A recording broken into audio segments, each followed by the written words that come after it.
Welcome to Shovelware Diggers. Our dig team is currently excavating the Softkey Shareware 2000 hit games 2CD collection. You can find a link in the video description listing the entire directory structure of this archive. Here's what our diggers have for week 276. For more information on how to join the dig team, simply follow the Patreon link in the video description. Now, without further ado, let's get to it. First up from Dookie, we've got DOSGAMES /arcade2/kingdom2. Well, something that's going to involve a kingdom, that's for sure. We got a kingdom.doc and a kingdom.exe. Not a very big exe, so it's probably not going to be too complicated a game, but let's find out. Edit kingdom.doc. What do we got? Kingdom by Alan Mace. Copyright 1989. Introduction. Kingdom is a game of planning and simple economics in which each player assumes the role of supreme leader of a small agricultural nation. Each must buy and sell grain and land, make capital investments, set taxes. Okay, so this is going to be that kind of game where you got like various like countries or territories or such, and you're just trying to sort of sweep into the other ones while you manage the stats of the territory you're in. Like, there were a lot of games like that. That was like one of the earliest types of strategy games. Oh geez, and this is a 9-player game, and anyone that's not being played by a human player will be played by a computer player, so that's gonna get interesting. And apparently this was written in Turbo Basic, which is one of those old forms of BASIC that nobody talks about. Because for a time, like, there was Turbo Pascal and Turbo C++, and people wrote stuff with those, but Turbo Basic, nobody really talks about that one. But anyway, so this was originally written in 88 with some additions in 89, and is provided free, but is encouraged for donations to be sent in. And there's an address below, so that's all for that. Let's actually play this thing. Kingdom. Alan Mace. Okay, so how many players? Just me. My name? Here you go. Glorious year 1, the year of the manatee. The weather report. Good weather, favorable harvest. Okay then. So there's our starting stats. Okay, it looks here as though there's not going to be multiple other nations around. It's just going to be like 9 nations, 9 players, period. Although, something I find humorous is looking at the names here. So, my nation, I'm apparently a nation of sardines, Sardinia. And then we've got Shaboom, Salisbury, Novia Zemlya. Not sure what that's a reference to. Herzegovina, Tuvalu, Memel, Far Offistan. Ras Al Khaimah? Yeah, there's some... They're like parodies of names of real things. And then, of course, we've got the rulers. We've got Snivel, Norbert, Halibut IV, Brobdingnag, Jerome, Psychopath spelled with every other letter capitalized, Mitsubishi, which is probably the only normal name in the list there, and Melvin II, which is actually probably another normal name. Okay, King Gemini of Sardinia, it's now your turn. Do you wish to buy, sell, grain, or land? Well, let's see here. So the Royal Treasury has no credits, so I guess not, because I don't have any money to spend. How many bushels to feed your people? Well, the populace needs 10,000 bushels to survive. The harvest was 15,000, so yeah, we'll feed them the full amount. And then cannot equip any troops this year. You can plant up to 10,000 acres. How many acres to plant? Well, given the fact that we have 10,000 acres available, might as well plant it all. So 3 births, 33 immigrants, death by age and disease, starvation. Okay. So our total population went up by 2. Well, that's something. You wish to adjust taxes. So for the moment we have 27 credits from 10% taxes on customs. I think we're probably going to want to do some modifications. And yes, I see the weird Twilight Zone thing in the corner there. That's something that was gone over in the instructions, is like just this very, very random thing. Although I'm also seeing here L for 10 credit light show. Let's just see what happens there. Apparently nothing, because if I push L, nothing happens. Well, maybe I have to be adjusting the taxes first. So, custom sales, income, or quit. Light show. Nope, still doesn't work. Unless it's 1? No, it doesn't do anything. So the only taxes we seem to have coming in are customs taxes. So I think I'm going to increase that to 12% for now. Okay, do you wish to purchase anything? We don't have the credits for it. Which nation to attack? Do I have to attack one? No, I don't. Okay, so now it's processing the computer players. Oh, Shaboom's deciding to just go all in, apparently. And even seize 4 acres of land. And then there's some more attacks here. So I didn't get involved with any of that. But whether that was a good thing or a bad thing, I don't know. The thing is, most people have increased their population as a result of all of that. Except for Herzegovina. I'm never going to pronounce that right. Yeah, I'm still pretty much in the middle there. I have the most grain, though. Although apparently I had a net 16 negative on my population there. I guess the additional taxes didn't help matters. Okay, well, I still have plenty of troops left, so I think the best place to attack right now would probably be that one nation that's not doing so well. And we're just going to send 5. Okay, why is that not working?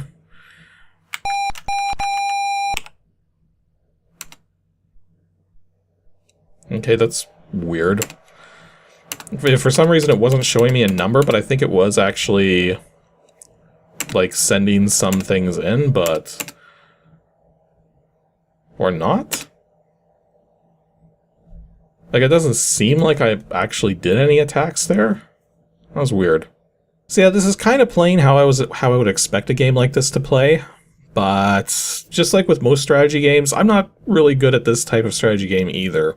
Like, I mean, I understand kind of what's going on here is that what I should be doing in order to get some progression going is to, like, sell my some of my reserves of grain in order to afford to buy, like, new stuff and everything, but in any case, that was Kingdom.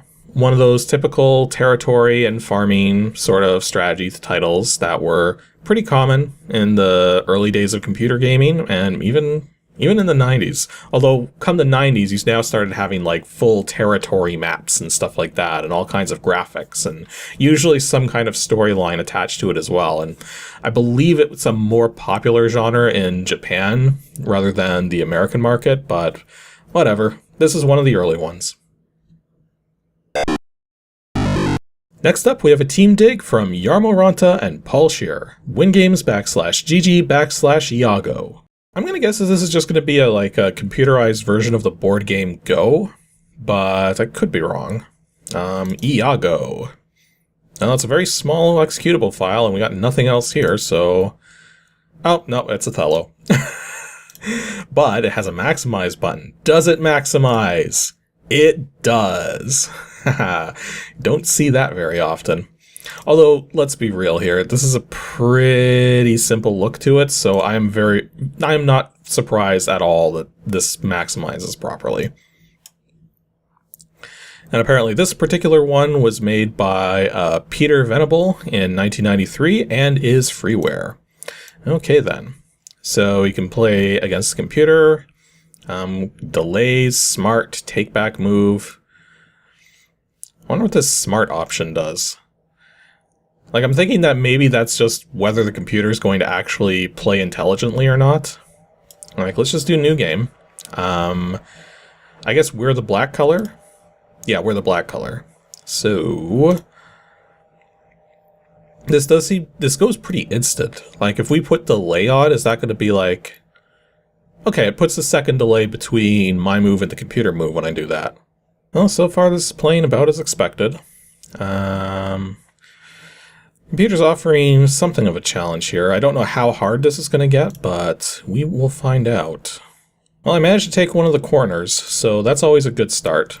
Once you have a corner, you are in a much better position. But that doesn't mean I'm indestructible. It means computer still could pull ahead in some manner, but we'll see how this goes. Oh, doing okay so far. And it looks like the computer gave me an opportunity to get another corner. So I think that smart option really was like a difficulty selection or something. Like maybe the computer's only looking like one move ahead or something. I'm not quite sure. So I have a pretty good chance of winning at this point because I've almost got an entire half of the board my color. In fact, there, I've done that. There is no way any of these pieces over here can now be changed to the computer's color. So unless I screw up royally, I think I've got a good chance of winning this one. Yeah, because I just got both corners there in like one fell swoop. So computer's in trouble. Computer has no moves going. And that's it. Nobody has a move left. So black wins. Black 56, white 6. So that was Iago. It's just an Othello clone, or Reversi, or whatever you want to call it, and seems to work okay. There's no real definition as to what this smart option does, which I'm guessing is just going to be like added difficulty. And the help is just simply an about thing. Doesn't even tell you how to play the game. So if you didn't know how to play Othello or Reversi, you would be pretty screwed trying to play this one. But on the other hand, it does work as intended. So at least there's that. And our last egg for today from CatDog Joe is WINGAMES /NEWWIN /compound. This is either going to have something to do with chemicals or escaping from some kind of like detention center or something. Anyways, compound. Got an INI, file id.dis, readme.doc, a bunch of VBX and DLL files, so this was definitely written in Visual Basic. What's the id.dis say? An annoying, addictive little word game. Okay, well I was way off then. Also, that is the shortest file id.dis ever. But whatever, let's see. Oh no, I'm doing the but whatever thing again. I gotta stop that. Why am I saying that? Oh jeez. At least I caught myself saying that this time. Let's see. Readme.doc, no conversion. So compound for Windows version 1.0, obviously not for Windows 1.0. I think we've encountered this before with another game where somebody's kind of written this in a weird way. So an annoying, addictive little word game by Matt Tagliaferri. I'm never going to be able to pronounce that one right. Compound 1.0 is a simple little word puzzle. The object is to unscramble the compound word given to you. The compound word is defined in this program as a word made up of two smaller words. Love the double is there. The word is mixed up and displayed in the lowermost box. To move letters, simply drag the letter to the desired box on the right side of the screen. Letters can also be moved from box to box or from box back down to the letter panel. The actual compound word may have the first half either horizontal or vertical. Okay. Example, the word hardhead may have the word hard vertical and head horizontal or vice versa. Huh. This sounds like it's going to have like a visual component to it as well, but... Huh. And do we have a registration fee? This one's $5. Okay, so that's not terrible. Like, that's a pretty low price, so as long as the game does what it's supposed to do and is playable, then $5 is a reasonable fee. So, well, I've got a funny feeling this one's not going to maximize, but... yeah, it doesn't. Okay, so to explain how I had the funny feeling it wasn't going to maximize was because the fact it's using 3D. So the 3D VBX is what allows Visual Basic programs to have that sort of 3D effect on various aspects of the interface that you're designing. The thing is, I know from actually working in Visual Basic that 3D is kind of annoying to do customized stuff with, like custom sizing and everything.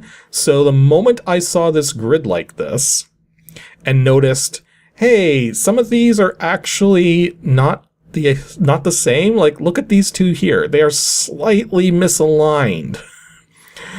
So, well, this one is slightly misaligned. This one might be fine, but it's hard to tell. But the point is that you see a little mistake like that, and it's like instantly in the back of my mind, yeah, this is not maximizing properly. But in any case, so we got an about screen. It says it was made in 93. And help screen is another non-maximizing thing, which I could probably, cut it off entirely. But anyways, so this looks like it's pretty much the same as before. So we do have a setup. Seconds per letter. Oh, we're going to be timed on this. Still doesn't maximize. Okay, start.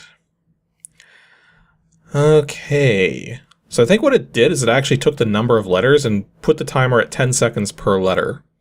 So I guess that kind of makes sense.